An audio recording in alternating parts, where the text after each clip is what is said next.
everyone, and welcome to another episode of It's News to Me. I'm your host, Anna. And I'm Magdalena. Today we will be highlighting important events happening worldwide, nationwide, and right here in our community. On the night of Saturday, February 20th, 2016, the Batavia High School boys basketball team celebrated their senior night and last regular home game of the season. The Bulldogs defeated the Maroons 54-43, improving their conference record to 9-1. The leading scorer of the game was senior Kanan Coffey, who also marked the end of the 11-year Coffey family era in Batavia athletics. The Bulldogs took on the St. Charles East Saints on Wednesday, February 24th, and lost their last regular season game 50-40. The UEC Conference champs will continue their postseason at the regional tournament at the beginning of the week of Monday, February 29th. Good luck, Bulldogs! In national news, on Monday, February 22nd, huge health company Johnson & Johnson was ordered to pay $72 million for a cancer death linked to talcum powder. A St. Louis jury found Johnson & Johnson liable for Jackie Fox's ovarian cancer. During the trial, Fox's lawyers claimed that the company was aware of the possible risk of using products containing talc for feminine hygiene use. In the lawsuit, she claimed her diagnosis was a result of using the company's baby powder and shower powder for more than 35 years, both of which contain talcum powder. Fox was diagnosed with cancer in 2013 and died last fall at the age of 62. Her son, Marvin Salter, took over the case after his mother's death. He stated, "Continuing with the trial was indeed painful, but at the end of the day, it was what she wanted." Jurors in the court of St. Louis awarded Fox's family $10 million of actual damages and $62 million of punitive damages. Her case is one of the multiple civic cases against the company. There are more than 1,200 civic suits against the company related to its talcum-containing products. Now let's hear from Amy Nelson with the board brief. Good morning. My name is Amy Nelson, and I am the Community Outreach Coordinator for Batavia School District. I am here to talk to you about all of the great things that our district has been doing for our families in need. Our community has been working together for our children to have the best schools and the best community to live in. I work with our homeless students and families, families in crisis, and our schools to be the best they can be. We currently have 53 homeless students in our district and many, many families in need. These families often feel alone, overwhelmed, and afraid of what tomorrow will bring. My role is to come alongside these families and let them know they are not alone. They have teachers, a staff, and a community who wants to help them to have success in life and point them to partners who can help them. I'm going to highlight today a few of our partners in this awesome celebration time and one of our programs that we have recently implemented. One of our partners I'd like to highlight today is the Batavia United Way. This year, 11 students were able to attend the Kindergarten Enrichment Program who were in need thanks to a very generous scholarship given by the Batavia Park District and the Batavia United Way. This program helps these students gain some necessary skills they were lacking and grow as students. The Batavia United Way also organized the annual Holiday Adopt a Family program this year. With the help of the Batavia Mothers Club, Batavia Women's Club, various other Batavia organizations, and all of the sponsors of the families, over 90 families were helped this holiday season. Families in this program received bags of fresh produce, bags of household items, stockings filled with toiletries, and gifts for their children and families. An additional 30-plus families were also helped through the Tri-City Family Services, Shop with a Cop, and through our own BPS 101 staff. We've also had much support and help from our area churches this year who partner with our families in need. For the past several years, Fox Valley Christian Church of Batavia have packed backpacks full of food for our families in need that they receive every week. This is not to take the place of the food pantry, which does an amazing job, which many of our families also use, but help supplement it on the weekends. This church packs 45 backpacks a week, And this would cost roughly $19,000 a year in order to sustain, and has run solely on donations. The area churches also this year have started a half-day program for students with working parents on our half days of school.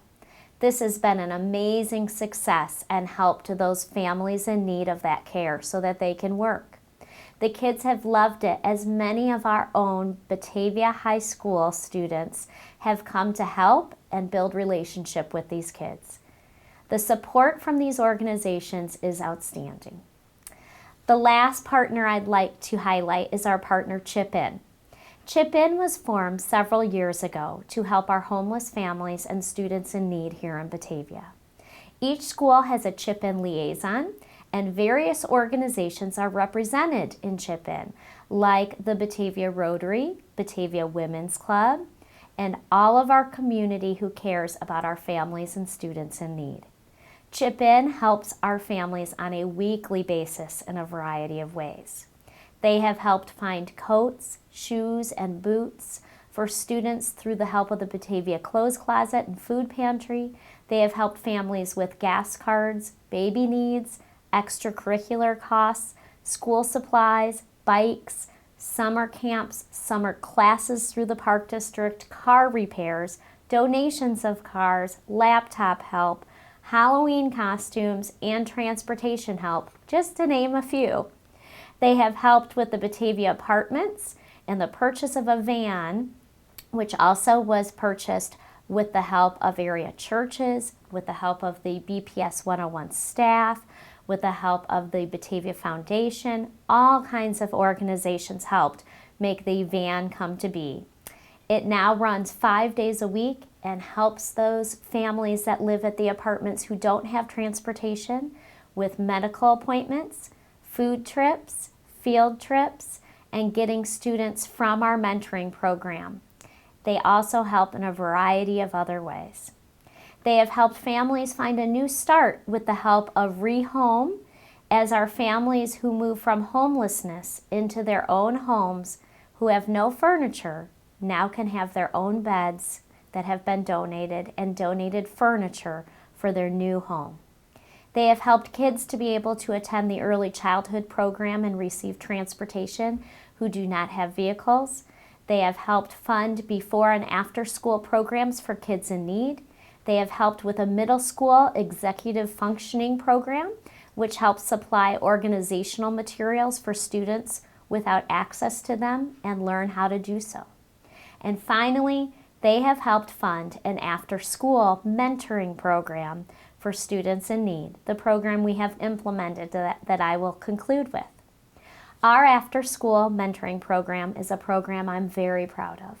It is held at each of our Title I elementary schools, Louise White, Hoover Wood, J.B. Nelson, and H.C. Storm School. Over 50 elementary students in need between these 4 schools meet with a high school student mentor once a week for 1 hour. In that hour, students work on reading skills, homework, goal setting and reaching, and have time to spend with their mentor building their relationships. These students are encouraged and supported by their mentors. They know that they matter to their mentor, and they look forward to that time every week to be with them. We have over 60 Batavia High School students involved in this program, and I continue to get more and more interest. I have one mentor that wrote a special little paragraph that I would love to share with you today. The mentoring program facilitated by Mrs. Nelson is phenomenal. I mentor a 2nd grade student at Hoover Wood every Wednesday, and I look forward to it each week. It is so much fun working with elementary school-age children and helping them with their homework. I really enjoy reading with my buddy. It is amazing how much her reading fluency and understanding has improved since we began the program. We assist the students with their homework and have encouraged them to create their own academic and personal goals. At the very end of our mentoring session, we get to go to the gym and play a game together. My current classes of AP Psych and Child Care Lab have provided me with an understanding of the educational development of children, as well as provided me with skills that I am able to apply each week. It is rewarding to know that I am able to make a positive impact on my buddy's life. However, the mentoring program has had a powerful and positive impact on my life also. This experience has allowed me to begin to imagine my future by confirming my desire to pursue a career in education. This was written by a mentor at Batavia High School. So as you can see, our mentoring program not only helps our students in need, but it's helping to create that impact in our high schoolers' life as well.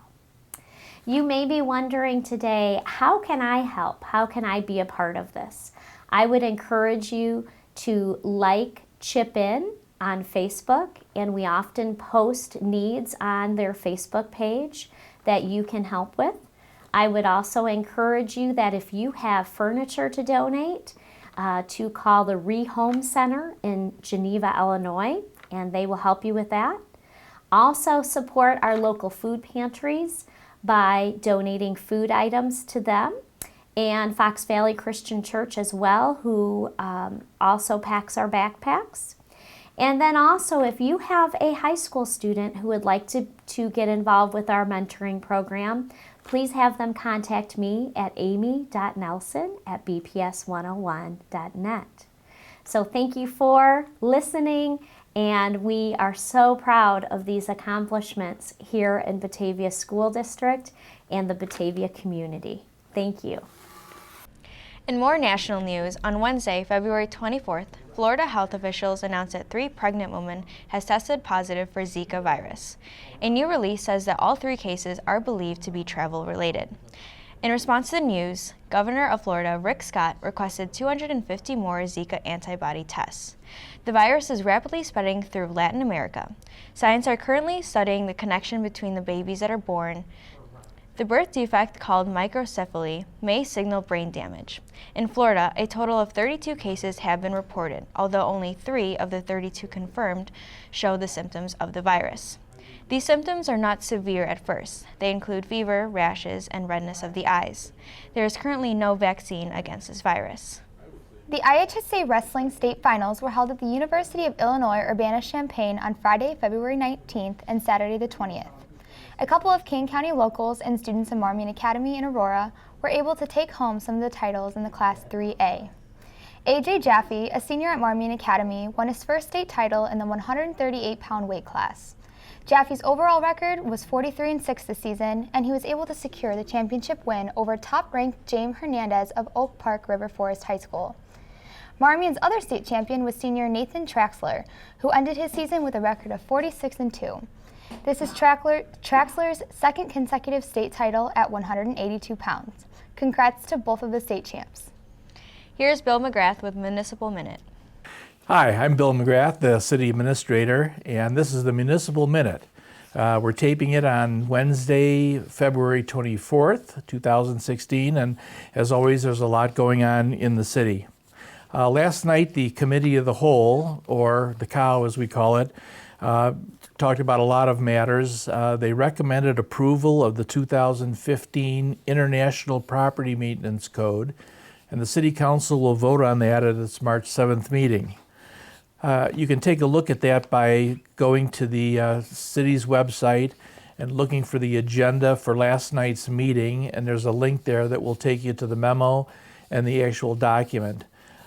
We pass these every 6 or 7 years to keep up with changes in what are considered to be the most up-to-date codes, and we want to keep up with the rest of our area. Our building professionals are in groups and meet a lot with the building professionals from the other cities because we'd like everything to be consistent in our area. There aren't a lot of changes in this update. One that was mentioned last night was a requirement that if you happen to have a piece of property that's been victimized with graffiti, although that's an unfortunate situation, there is an obligation to try and clean that up as soon as possible because generally graffiti begets more graffiti. So I think there are really some pretty small changes.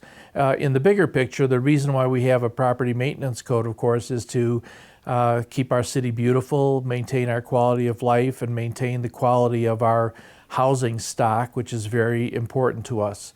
I think most people would prefer not to see a lot of tear downs in the city, and so if we can make sure that our especially older properties are kept nice and in good repair, we can avoid some of that. And of course we do it to protect neighborhoods, because we have a lot of people who are doing just a terrific job in landscaping, keeping their houses clean, and it's really too bad when there's, you know, one or two houses on the block that are unsightly or have trash out all the time. So, you know, we're trying to take a look at those things. Of course, the best thing is to talk to your neighbors yourself, but we'll be there with these codes in case that doesn't happen. While we're talking about neighbors, I happened to see on Facebook this morning somebody suggesting that since we were going into a couple of days of really windy weather, for people to make sure they get their garbage cans back in and don't let them roll around the street. And I thought that's great advice, but it struck me that we have so many working households in the city now that besides just taking care of your own cans, take a look out for your neighbor's garbage cans, because there's a lot of cases where people aren't home. If we can pull those cans up to their garage or something, we'll keep the streets kind of safe for people who are driving around.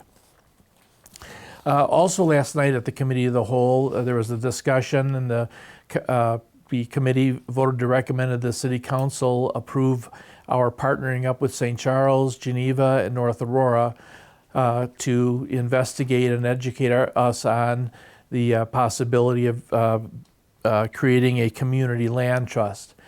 This land trust is a vehicle by which the cities can cooperate in meeting our obligation to have at least 10% of our households available to or affordable to those whose incomes fall below certain levels.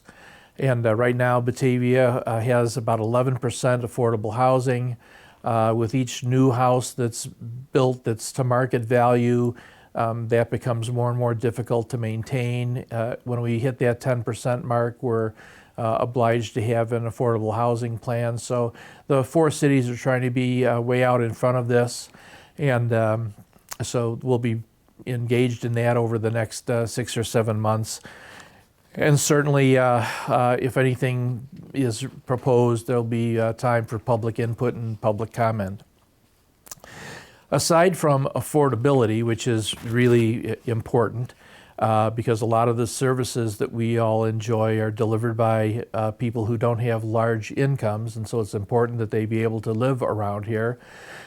There's the issue of housing in general.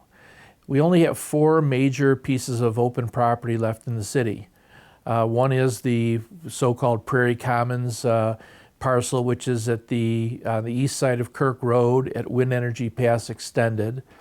The Landmeyer Farm, which is on McKee Street behind Kohl's.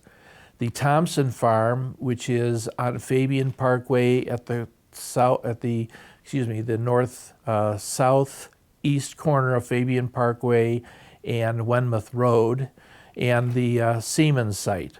Now, the Siemens company is still trying to get its IEPA clearance to acknowledge that the site's been totally cleaned, and we'll probably see some activity shortly thereafter. But the Community Development Department is going to facilitate a discussion among the council to get them to determine if there's a need for a particular kind of housing in the town before these 4 parcels are developed and we're out of room. The Mooseheart parcel has already been planned for senior citizen housing, so we're looking at some other different kinds of housing. For example, there's many people in town who have larger homes, 2-story homes, basements full of a lot of stuff. And although they don't want to part with some of the stuff in their basement or a basement workshop, they just don't have the ability to get up and down to that second floor bedroom day in, day out. They don't have as much house, they don't need as much house to take care of, they don't need as much lawn to take care of. And the fact is they would love to move and stay in Batavia and live in a ranch house with a basement and maybe a screened-in porch and a yard, but not the huge yard that they used to have people play volleyball and football in. But they want something to call their own before they move into, say, an over 55 building or something like that. That's just one example. Another example that actually that same kind of housing could support would be our very young families who don't need the big yards. They're very busy with their careers. Maybe they have one kid, maybe two kids. They're putting away money to get that family house, but they still want to live out here. That's another demographic that we would like to have a lot of housing for. And lastly, of course, are singles who come out of college or a few years out of college and are tired of living downtown. They still want something that's easy and maintenance, but they want to live out here.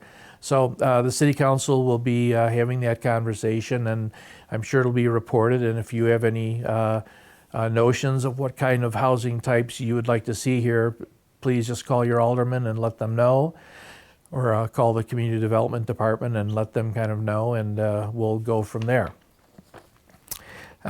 We're preparing a request for qualifications. We'll be hiring an engineering firm to help us with some erosion problems we have on the Fox River going through town. And as part of that larger issue, we met this week with the Conservation Foundation because they have some expertise in protecting any kind of area that has water as a dominant feature. We already have an agreement with them, and under a contract paid for by commercial property owners, they maintain a sensitive stormwater route behind and next to what was the original Aldi's grocery store at Randall Road and Main Street on the southwest corner. So we've been talking to them about what to do, again, with maybe these same 4 big pieces of property I was talking about. And maybe there's a way we can manage our stormwater in a really healthy, natural way, and actually save ourselves and the property owners some money over time. And then we'll probably consult with them as we go on to talk about what to do with the depot pond and how to preserve the depot pond when the dam ultimately fails or is taken out. Lastly, and I think I've mentioned this before, we still have a couple of safety concerns in our city. I think that the first one that comes to mind is the intersection of Batavia Avenue and Fabian Parkway up by the Homestead. It's an off-kilter intersection. It takes a long time and a long distance, especially to make a left-hand turn if you're heading westbound on Fabian Parkway, and we have many accidents because of that. People either don't see cars coming from the west, or they don't gauge how much time it takes for them to get across or through that turn. Our problem is, or our issue is that, of course, Batavia Avenue is Illinois Route 31, totally controlled by the state of Illinois. Fabian Parkway is a limited access route, totally controlled by Kane County Department of Transportation. We have asked for a meeting with KDOT, and we'll be doing that next week to see what we can persuade or force them to do to make this a safer intersection, and again, or additionally pull in IDOT to see what we can do permanently to solve that. We think the permanent solution may be redesigning of the actual intersection, which will require possibly getting some nearby property, but that's off into the future. We're going to look right now for what we can do immediately to make that a safer intersection for people. The second safety concern, and I think I've mentioned it before, as I said, is our new pedestrian flashers, particularly the one at McKee Street and Batavia Avenue. All I can say is people who are driving their cars need to obey the speed limit. They need to be aware that there may be pedestrians crossing there. They need to know that if those lights are flashing and that pedestrian is entering that intersection, you're obliged to stop your car, and the sooner you stop your car, the better, so that the cars around you also get the idea and we don't have anybody trying to pass you and have a problem. On the same hand, if you're going to use that crossing, you need to know that it's also your obligation, even if those lights are flashing, to beware and not get hit by a car, because regardless of who's in the right and who's in the wrong, the car wins or the truck wins, and the pedestrian or bicycle will lose. It's a car's obligation not to do what it takes to not hit a pedestrian, regardless of where they are. And a pedestrian may not step out into a street if they think there's a possibility that a car will have difficulty stopping in time to avoid them. So I think if we just all look out for each other a little better, we can make this crossing safer and make coming into the downtown or leaving the downtown for that part of town just a safer activity, especially for our younger citizens. So with that, we'll wrap it up for this week's Municipal Minute, and have a good week. Thank you. On Wednesday, February 24th, evidence revealed that a group of ISIS supporters have threatened Mark Zuckerberg, the founder of Facebook, and Jack Dorsey, the founder of Twitter. The group, named the Sons of the Caliphate Army, featured pictures of the two social media gurus in a 25-minute video recently released by the group. This video sometimes showed Zuckerberg and Dorsey engulfed in flames or marked with bullet holes, and was created in response to the efforts by Facebook and Twitter to cease terrorist activities on their platforms. In another part of the video, the group claimed to have already hacked over 10,000 Facebook accounts and says that they are willing to do more damage if the social media sites do take action in trying to keep groups and people like them off of their platforms. To further continue with the ongoing news about the ISIS threats online, later that Wednesday afternoon, a meeting was conducted at the Justice Department. The Obama administration is assembling a high-tech team to battle the terrorist group online. An agenda of the session showed nearly 50 technology firms and community groups participated. These included executives from Apple, Facebook, Twitter, and Snapchat. The National Security Council, State Department, and the British Embassy were also involved. Together, they are dedicated to developing new strategies to counteract the terrorist propaganda, with, quote, counteracting narratives and optimistic messaging. Let's check it out with Michelle Martzel. I'm Michelle Martzel, Promotional Services Manager here at the Batavia Public Library. The library has two great programs this weekend, one for families and one for adults. First up is Angel's Art Adventure at 2 p.m. Saturday in the Founders Room. Artist Angel Contreras will entertain families as he creates a gallery of comic and superhero drawings before their eyes. This program is a combination of art, humor, and surprises that encourages a love of creativity and learning. Registration is not required. Doors to the Founders Room will open at 1:45 p.m. On Sunday, adults can enjoy an afternoon of elegant illusions at 2 p.m. Professional magician Jeanette Andrews will perform elegant interactive magic that promises to enchant and entertain adults. Please register as soon as possible for this Sundays on Stage program, which is sponsored by the Batavia Public Library Foundation. There are a limited number of seats still available. Winter Library Club concludes Monday, February 29th. Families, please bring your activity logs back to the Youth Services Desk to earn your rewards. High school students and adults, turn in your reading logs to the reference desk to be entered into the prize drawing, which will be held in early March. Now here's a big event. Do you like stories, movies, and/or TV shows about Sherlock Holmes? Then come to the library on Tuesday, March 1st for a new Lyceum Lecture Series program, Footprint of the Hound.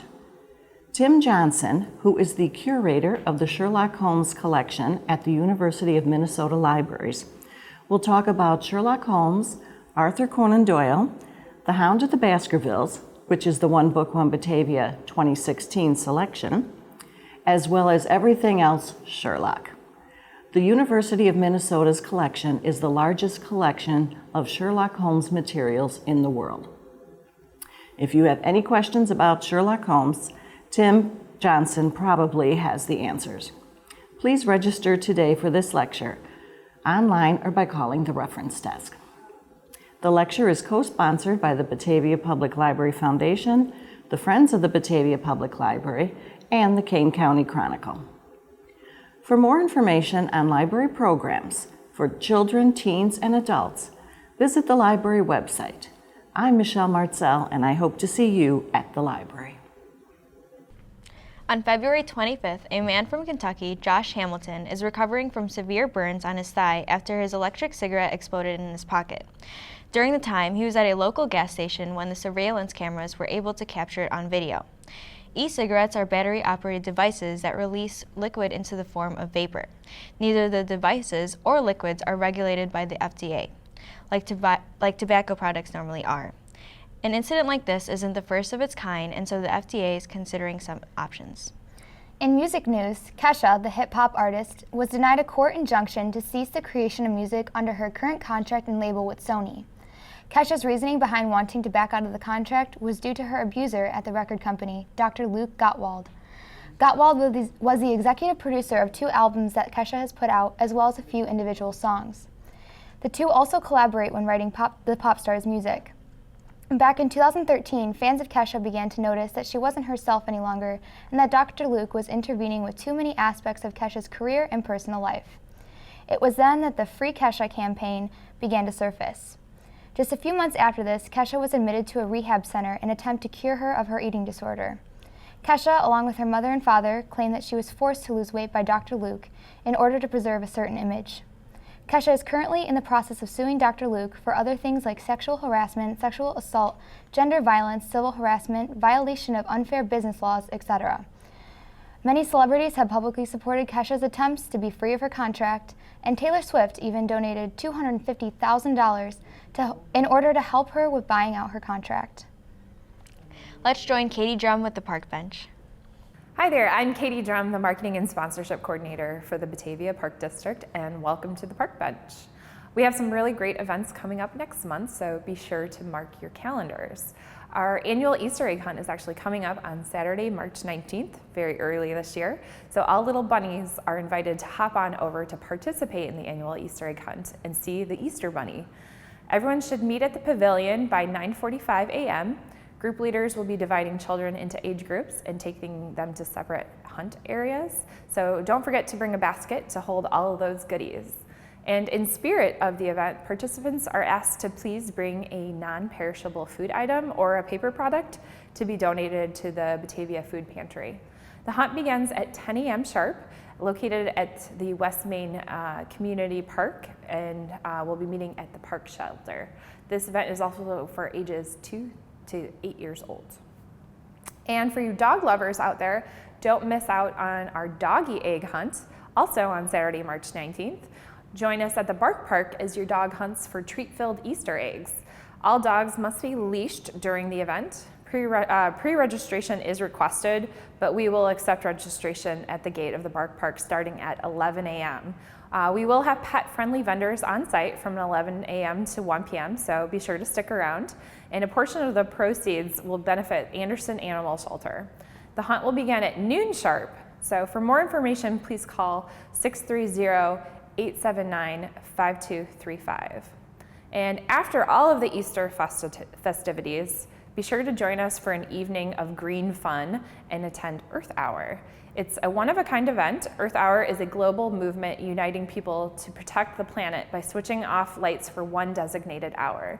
We invite you and your families to join us at the Eastside Community Center at 6:30 p.m. for an evening of enlightened celebration in the dark.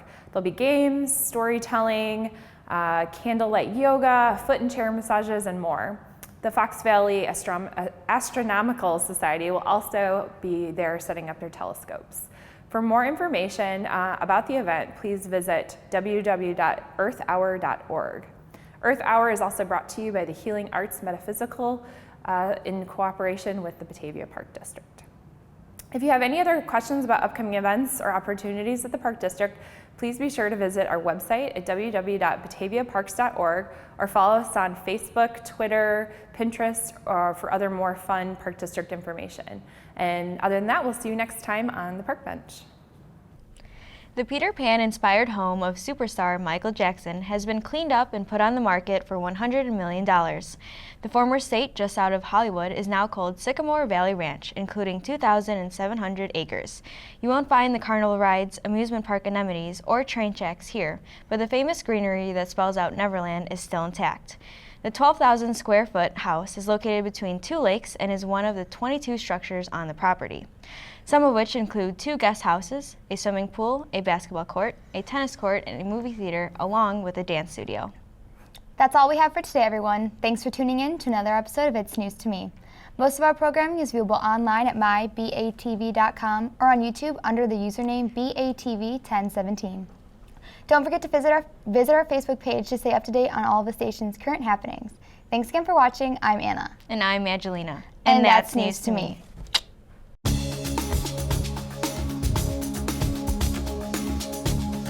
Hey, that's news to me.